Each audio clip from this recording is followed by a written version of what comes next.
Hi, this is Steve from yourcreativelife.com talking today about the fact that every TV show has two log lines. Now, I don't want to confuse anybody, but the fact of the matter is, as I get ready to teach a class about TV writing that's coming up a little bit later this week, it occurs to me to let you guys know, if you don't know already, that there are two log lines for every show. One log line is the log line of the show, right? Whatever is going on for the entire length of the series is the log line for the show. Now, every log line, and I've said this in other videos, my favorite form of a log line is this. This is a story about blank who is trying to blank in spite of blank. And with those filled in blanks, it basically tells us who the show is about, what they're trying to do, and what the obstacle is in their way, right? So this is something that is true for every show. Every show boils down to one main character, and I know there are tons of ensemble dramas out there, but I tell you that they all focus through a main character. There's always financially, personally, professionally, a number one on the call sheet. And that person is the star, the lead of the show, even if there are other people in the ensemble. And that person is the one who you would plug into this log line.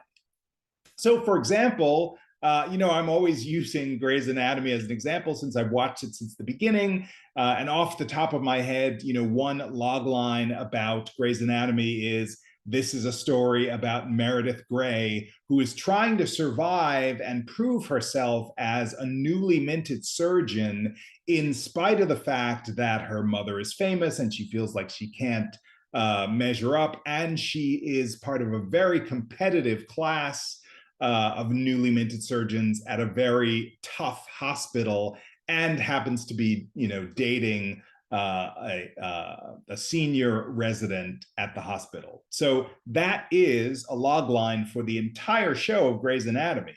But a log line for, say, an episode is more like, this is the story of Meredith Grey, who's trying to solve this medical problem in spite of the fact that she feels completely unprepared to do it, whatever that storyline is, right?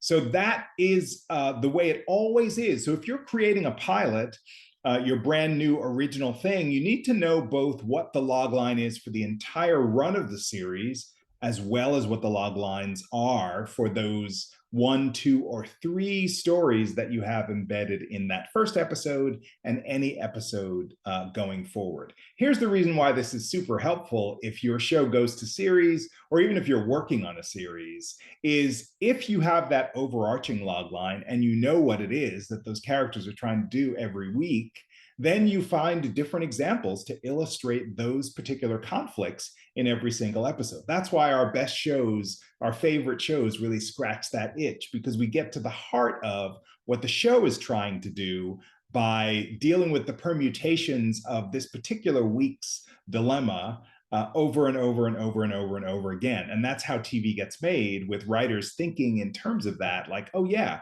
we need to pit this character against this kind of thing. We need to pit this character against the difficulty of being a doctor in this hospital with all these obstacles. We need to do that every week, and so we brainstorm what the things are that we can plug into that space to help move that storyline ahead. And then, of course, and this is something for another video, one of the things we can do as creators is to think about what the end of that conflict is. So perhaps we say to ourselves in our minds, oh, you know what? I think in the series finale, this thing has to happen, which would resolve these conflicts and bring our character's story to a natural conclusion. These are all reasons why it's so important to be super clear about what the log line is for the series, what the log lines are for the episode. It really helps you manage the creation of that series and to keep your pilot and any other episode going as you move through the process of creating a series or creating a script. Thanks for watching. If you appreciated that, give it a thumbs up. Subscribe to this channel because I create new videos every single week. Go to yourcreativelife.com to find out soup to nuts everything I offer in the way of coaching for TV writers specifically, and how I can help you advance and change your career. And check out the Secret Writer podcast, which is heard in 18 countries and we call it therapy for writers. It's a look at the inner workings, the inner psychological workings of writers in Hollywood, like me and like my co-host, Nick Job. Thanks for watching. I will see you next time.